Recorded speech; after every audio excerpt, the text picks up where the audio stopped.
Good morning, students. I am Preeti Sharma from Adarsh Bal Niketan Senior Secondary School, Junjunu, your SST teacher.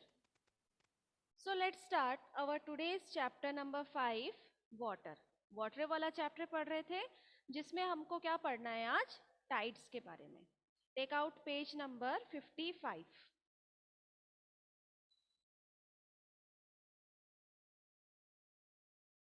Ma'am page number कौन सा?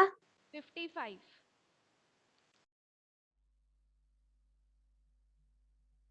जिसमें आज का जो हमारा टॉपिक है वो है टाइड्स.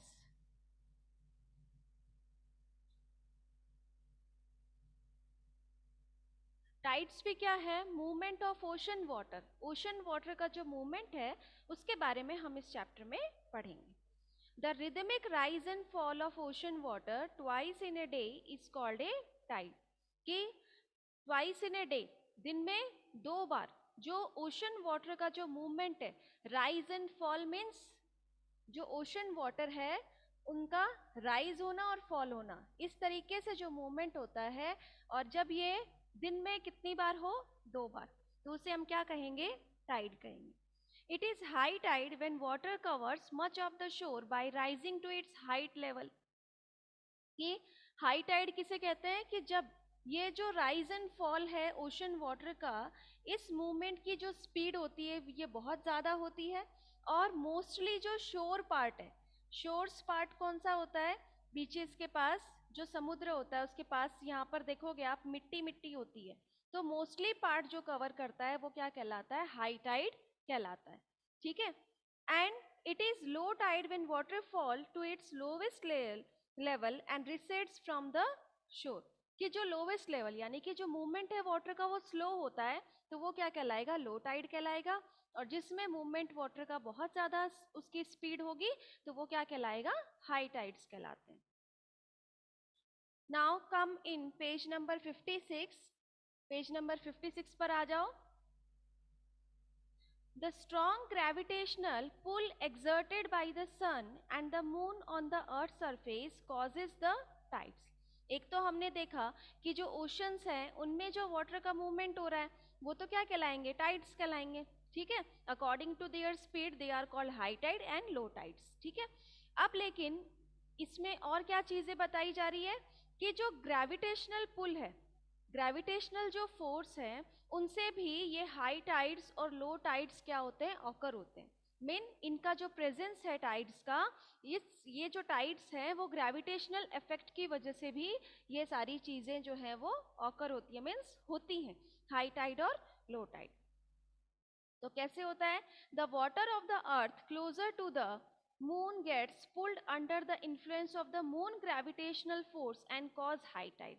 कि अर्थ के ऊपर जितने भी जो वाटर सरफेस हैं वो जैसे ही मून जो है वो अर्थ के जितना ज़्यादा क्लोज होगा उतना ही ज़्यादा मून का जो ग्रेविटेशनल फोर्स है वो क्या होता है? अर्थ से एक्सर्ट करता है, मीन्स अर्थ से टकराता है, जिसके कारण ओशंस में ये मूवमेंट होते हैं जिसे हम लो टाइड या हाई टाइड कहते हैं. During the full moon and new moon days the sun, the moon and the earth are in the same line. कि जब फुल मून होता है जिसे हम पूर्णिमा कहते हैं, न्यू मून जो होता है ना, तो न्यू मून डे जो कहलाता है, तो उस दिन सन, मून और अर्थ तीनों क्या होते हैं? एक ही लाइन में होते हैं. जैसा कि आपकी बुक में इस पिक्चर में दिया गया है. ये देखो, इसमें ये जो सेकंड पिक्चर है इसमें देखो आप, सन, मून और अर्थ तीनों क्या है? एक ही लाइन में हमें शो हो रहे हैं. So during the full moon and the new moon days the sun, moon and the earth are in the same line. तीनों क्या है? एक ही लाइन में प्रेजेंट होते हैं. And tides are highest. और जब तीनों एक ही लाइन में हो तो टाइड्स क्या होगा? हाई होगा. उसकी स्पीड क्या होगी? हाई होगी. क्योंकि जो ग्रेविटेशनल फोर्स है वो बहुत ज्यादा एक्सर्ट होता है जब तीनों एक ही लाइन में हो. This tides are called spring tides. और इन्हें हम क्या कहते हैं? स्प्रिंग टाइड्स कहते हैं. But when the moon is in its first and last quarter, the ocean water gets drawn in diagonally opposite direction by the gravitational pull of sun and moon, resulting in low tides. कि जैसे देखो इस picture में, जहां पर ये moon जो है वो जहां सन और अर्थ के बीच में अगर प्रेजेंट है तो यहाँ पर तो क्या होगा, हाई टाइड्स प्रेजेंट होंगे, और जहाँ पर जो मून है वो लास्ट पोजीशन पर होगा, अर्थ हमारे बीच में होगा, तो वहां पर क्या होगा, लो टाइड्स होगा। ठीक है, दिस टाइड्स आर कॉल्ड नीप टाइड्स, और इन्हें हम क्या कहते हैं, नीप टाइड्स भी कहते हैं, कि अगर ये साइड में प्रेजेंट होता है, जैसे देखो यहाँ अगर प्रेजेंट होगा तो ये तो नीप टाइड कहलाएगा, और ये जो टाइड्स हैं ये क्या कहलाते हैं, स्प्रिंग टाइड्स कहलाते हैं। The high tide help in navigation. They raise the water level close to the shore. This help the ship to arrive at the harbor more easily. Mostly जो ships होते हैं, जो समुद्र में जहाज वगैरह चलते हैं ना, तो इन शिप्स को अपने जहां पर भी जाना होता है उनको, तो वहां तक पहुंचाने में ये टाइड्स जो होते हैं वो सबसे ज्यादा हेल्पफुल होता है। क्यों? क्योंकि वाटर का जो मूवमेंट होता है उसमें बहुत ज्यादा स्पीड होती है, जिससे वो इजीली अपने डेस्टिनेशन तक जल्दी पहुंच जाते हैं। ठीक है, the high tides also help in fishing. High tides में फिश जो होते हैं उसमें क्या होता है, जैसे ओशन वाटर मूव करता है तो जितने भी फिश होते हैं वो सारे क्या होते हैं, एक जगह आ जाते हैं, और ज्यादा से ज्यादा फिश जो है वो हमें एक जगह इजीली मिल जाते हैं, तो फिशिंग के लिए बहुत ज्यादा हेल्पफुल होते हैं। Many more fish come closer to the shore during the high tide. High tides के समय जितने भी फिश होते हैं वो कहाँ आ जाते हैं, किनारों पर, तो इसीलिए फिशिंग का काम जो है वो बहुत ज्यादा किया जाता है। This enables fishermen to get a plentiful catch, और इनमें जो फिशरमैन होते हैं उनको बहुत ज्यादा फिश जो है वो इजीली मिल जाते हैं। The rise and fall of water due to tide is being used to generate electricity in some place. कि जो हाई टाइड्स होते हैं, मोस्टली जब हाई टाइड्स हो तो उस टाइम पर जितना ज्यादा, क्योंकि इलेक्ट्रिसिटी जो है वो कैसे जनरेट होती है, मूवमेंट होता है वाटर का, वाटर के मूवमेंट से ही इलेक्ट्रिसिटी को जनरेट किया जाता है। तो कई ऐसी जगह हैं, कुछ प्लेसेस के ऊपर इन हाई टाइड से इलेक्ट्रिसिटी भी जनरेट की जाती है। Okay, now our next topic is ocean currents. Ocean currents are stream of water flowing constantly on the ocean surface in definite direction. कि जो स्ट्रीम, जो झरने का जो पानी होता है, रिवर्स जो वाटर जो होता है, वो सारे जाकर कहाँ मिलते हैं, ओशंस में मिलते हैं। तो ओशन में जो स्ट्रीम और रिवर्स वाटर जो है कॉन्स्टेंटली फ्लो हो रहा है, वो क्या कहलाएगा, ओशन कहलाएगा। दस ओशन करेंट्स में बी वार्म और कोल्ड। ओशन करेंट्स कैसे हो सकते हैं, वार्म हो सकते हैं या कोल्ड हो सकते हैं, गर्म हो सकते हैं या ठंडे हो सकते हैं। Generally the warm ocean originate near the equator and move towards the pole. Ma'am yes, ma'am current means क्या होता है? करंट मीन्स जो मूवमेंट है वाटर का जो मूवमेंट हो रहा है, उससे हम अलग अलग, जैसे हाई टाइड्स देख रहे हैं तो वाटर की स्पीड बहुत ज्यादा होगी, लो टाइड होता है तो उसमें वाटर की स्पीड जो होती है वो कम होती है, तो स्पीड को हम कहते हैं। ठीक है, यस मैम। सो कि मोस्टली जो वार्म वाटर्स हैं, वार्म करंट्स हैं, वो कहाँ होंगे, इक्वेटर पे। ये हमारा इक्वेटर है। इसमें अभी हमने क्या पढ़ा कि generally the warm ocean currents originate near the equator and move towards the pole. कि जितना भी वार्म ओशन करंट्स हैं ये कहाँ प्रेजेंट होंगे, इक्वेटर पे, और कहाँ मूव करेंगे, पोल्स की तरफ।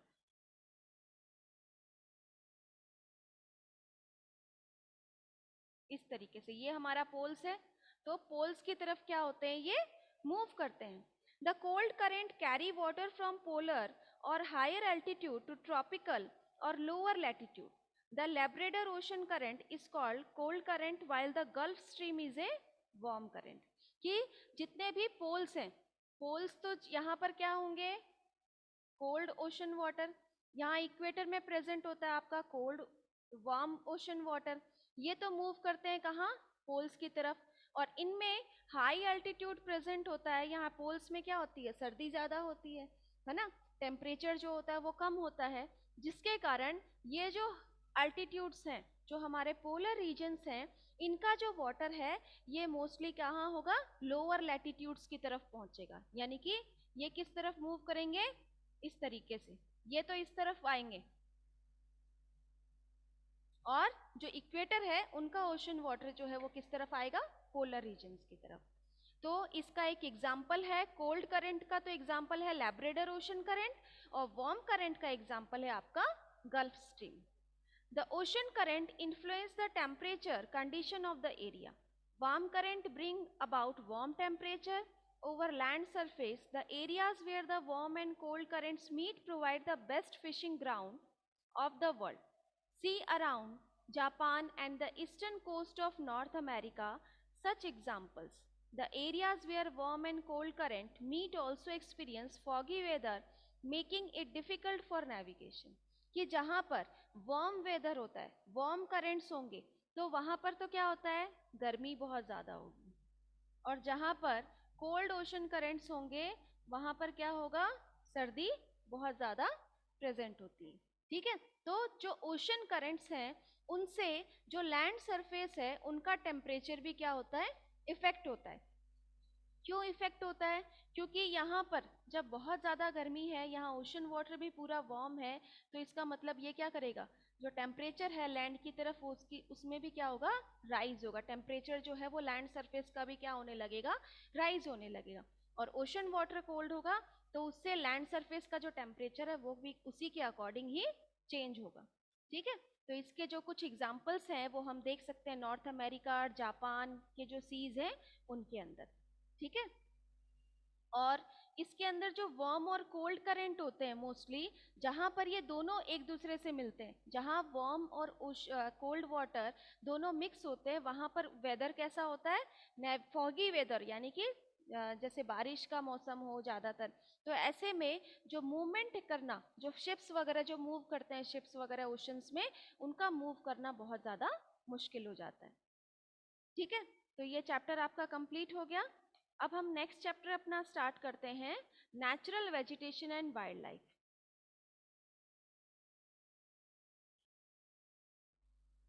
पहले फिफ्थ चैप्टर के टिक द करेक्ट देखो.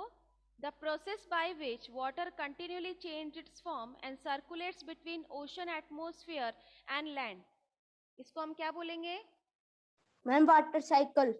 Yes, water cycle,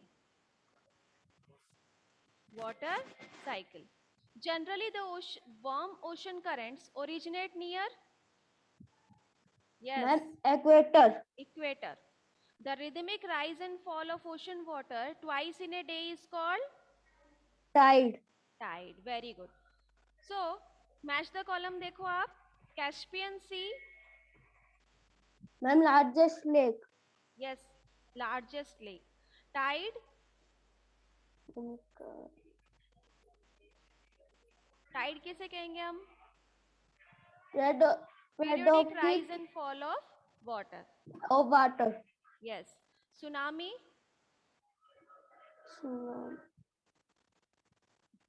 strong seismic waves. strong seismic waves. Ocean currents, streams of water moving along defined definite paths. space. Okay. तो ये जो मैच द कॉलम दिए हुए हैं, इनके आंसर इनके सामने ही हैं. ठीक है,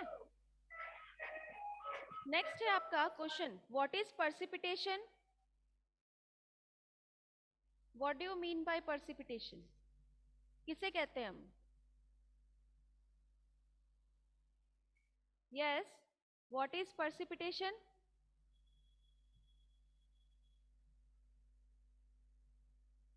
क्या होते हैं पर्सिपिटेशन,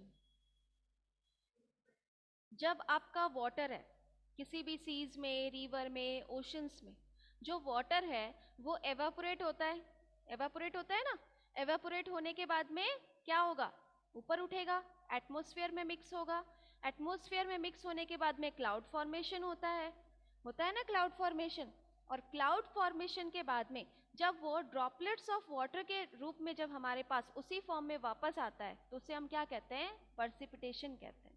ठीक है, वाटर साइकिल क्या होता है,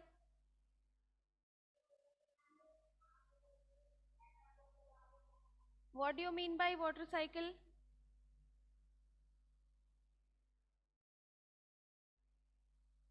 yes, Deenbandhu, Divya, what do you mean by water cycle.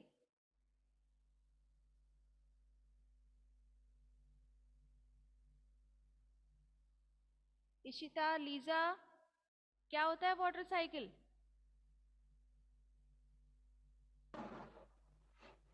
The process by which water continues change its form and cuts between oxygen atmosphere and land known as the water cycle. Yes, कि जो seize water है, ocean water है या seize water है, river water है, कुछ भी हो सकता है, ये जो वाटर है ये क्या होगा, वार्म होने के बाद, गर्म होने के बाद में क्या होता है, एवापोरेट होता है, एवापोरेट होकर ऊपर उठेगा, ऊपर उठकर एटमॉस्फेयर में मिक्स हो जाता है ना। एटमॉस्फेयर में मिक्स होने के बाद में क्या होगा, क्लाउड फॉर्मेशन होता है। क्लाउड फॉर्मेशन के बाद में जब इसकी वाटर को होल्ड करने की जो कैपेसिटी है वो खत्म हो जाएगी, तब ये हमारे पास वापस किस फॉर्म में आएगा, रेन फॉर्म में, और रेन से फिर ये वापस कहाँ चले जाते हैं, सीज में। तो इसे हम क्या कहेंगे, वाटर साइकिल। ये क्या कहलाएगा, वाटर साइकिल कहलाएगा। What are the factor affecting the height of the waves? Ma'am हम बताएं? हाँ बताओ। The factors affecting the height of the are first step speed of wind, second step duration of wind, third step distance the wind. Yes, कि उसकी speed कितनी है, distance कितना है, ये सारी चीजें इफेक्ट करती हैं किसके ऊपर, हाइट ऑफ द वेव्स के ऊपर। What factor affect the movement of ocean current, ocean water? Ocean water जो है उनके लिए कौन कौन से मूवमेंट जो है वो इम्पोर्टेंट है?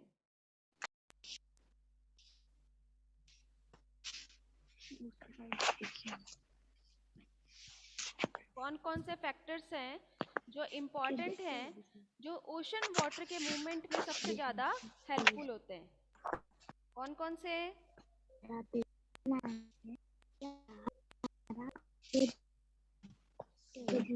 क्यों भाई का मतलब है ना, स्पीकिंग तो कर रहा तो गया मैंने।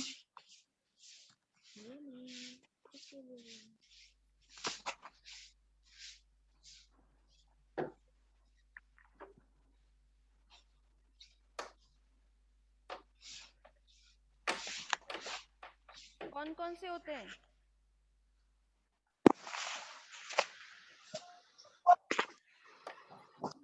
कौन कौन से होते हैं? Temperature, warm and cool currents, gravitational pull, gravitational force जो है आपका, लैंडस्लाइड्स, ये सारी चीजें क्या करती है, इफेक्ट करती है किसको, ओशन वाटर के मूवमेंट में। ठीक है, और नेक्स्ट है आपका, what are tides and how are they caused? Tides क्या होते हैं और कैसे ऑकर होते हैं? टाइड्स क्या होते हैं, मूवमेंट ऑफ ओशन वाटर, है ना। Rise and fall of ocean water क्या कहलाएगा आपका, टाइड्स कहलाता है। और ये कैसे ऑकर होते हैं, due to the movement of ocean water and the presence of sun, sun, earth and moon, है ना। जो सन, अर्थ और मून है उनके प्रेजेंस और उनके ग्रेविटेशनल पुल से जो फोर्स एक्सर्ट होता है उसी से ही क्या होते हैं, टाइड्स जो है वो ऑकर होते हैं। What are ocean currents? Ocean currents क्या कहलाता है, मीन्स एक कंटिन्यूसली जो डेफिनाइट पाथ पे जो ओशन वाटर मूव कर रहा है, कॉन्स्टेंटली जो रिवर्स हैं, स्ट्रीम्स हैं, इनका वाटर जो ओशन में अपने पोजीशन, अपनी एक जो फिक्स डायरेक्शन है उस मूवमेंट के अकॉर्डिंग ओशंस में जाकर मिक्स होता है, और उसे ही हम क्या कहते हैं, ओशन करेंट्स कहते हैं। ठीक है, अब नेक्स्ट हमारा चैप्टर है natural vegetation and wild life. इस चैप्टर को आपको कंप्लीट करना है, क्वेश्चन आंसर्स करने हैं आपको। जहां पर भी जैसे वाटर साइकिल का क्वेश्चन है सेकंड वाला, इस फिफ्थ वाले चैप्टर में आपका सेकंड क्वेश्चन जो है वो वाटर साइकिल है ना, व्हाट इज वाटर साइकिल। तो इसमें आपको क्या करना है, इस वाटर साइकिल के अंदर ये वाटर साइकिल की पिक्चर बनानी है। आंसर के साथ, ये वाला। मैम पेज नंबर कौन सा है? पेज नंबर है आपका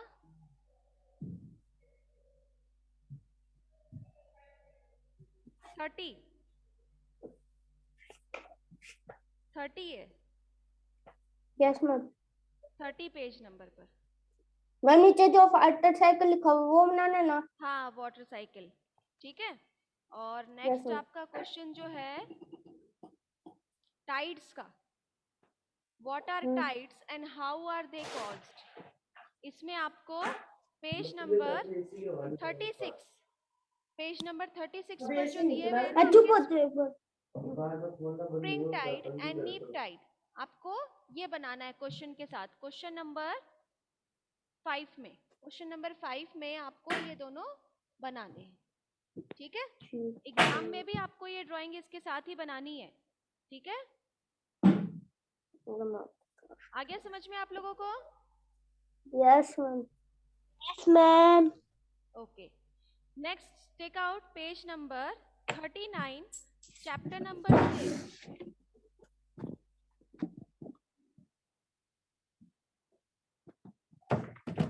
natural vegetation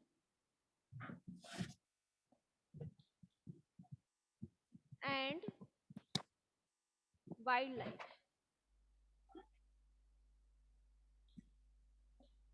natural vegetation and wild life के बारे में हम पढ़ेंगे।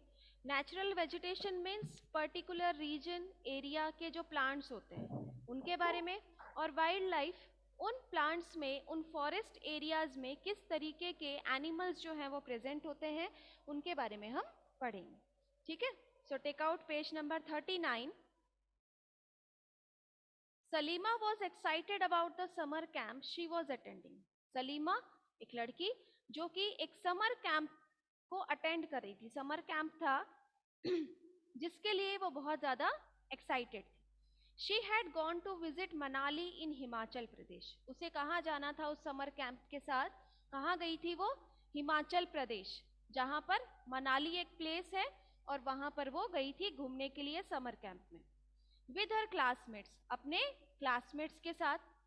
She recalled how surprised she was to see the changes in the landform and natural vegetation as the bus climbed higher and higher.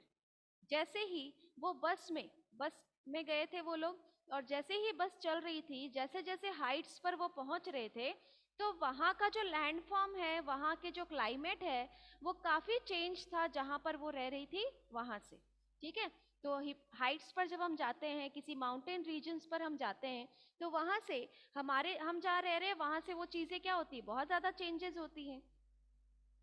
So C the changes in the landform and natural vegetation as the bus climbed higher and higher. The deep jungles of the foothills. जैसे ही वो उन पहाड़ों पर जब वो बस चल रही थी, तो चलते टाइम जब उसने नीचे देखा, तो नीचे क्या था? बहुत घने जंगल थे। कंप्राइजिंग साल एंड टीक स्लोली डिसअपियर्ड। ये धीरे धीरे साल और टीक के जो पेड़ थे ना, जो साल और टीक क्या होती है? लकड़ियां होती है। तो उनके जो पेड़ थे वो भी धीरे धीरे क्या हो रहे थे? उसकी आंखों से डिसअपियर्ड होते जा रहे थे। She could see tall trees with thin pointed leaves and cone shaped canopies on the mountain slopes. उसे किस तरीके के पेड़ दिखाई दे रहे थे? बहुत लंबे लंबे पेड़, टॉल ट्रीज।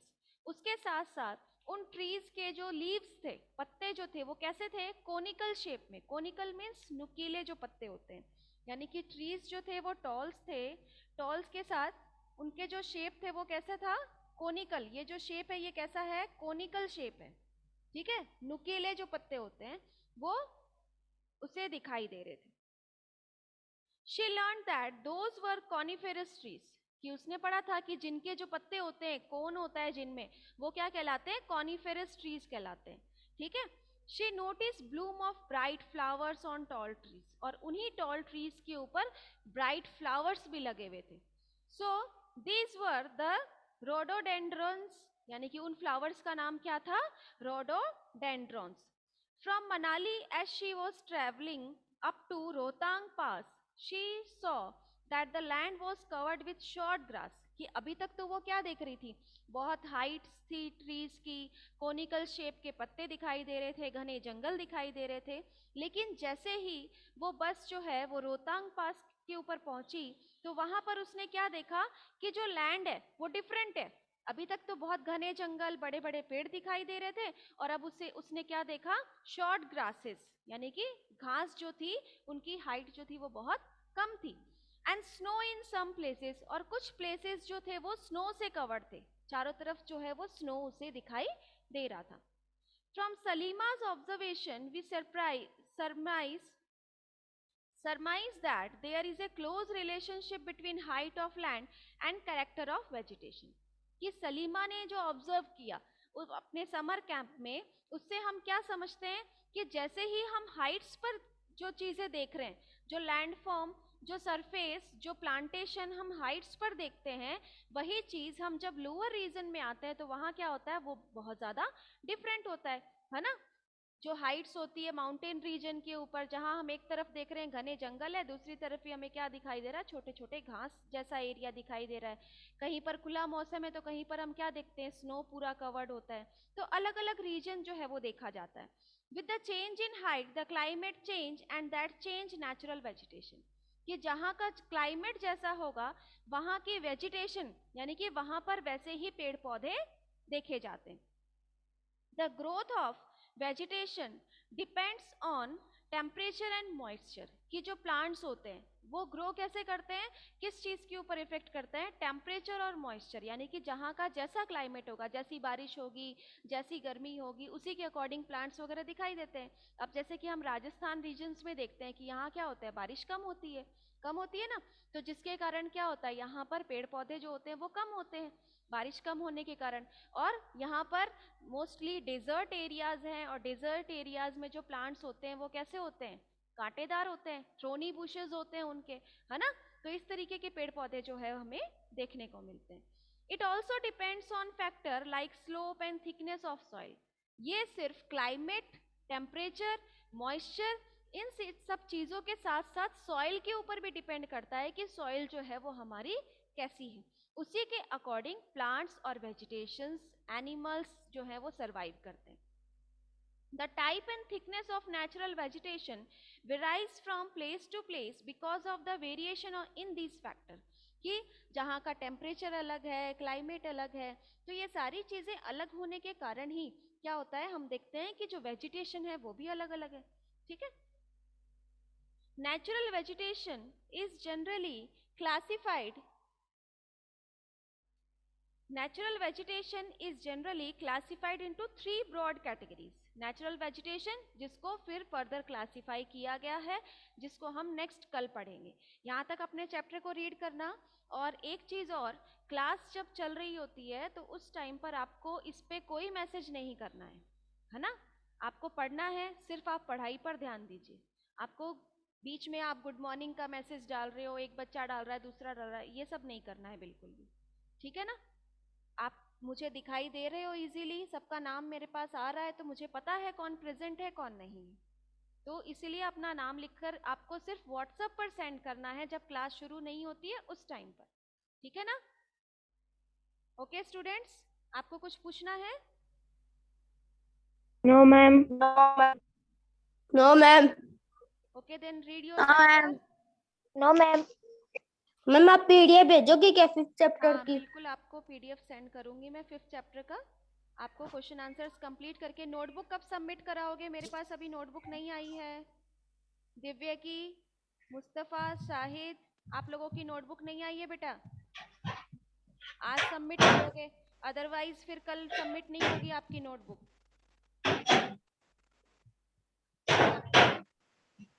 ओके।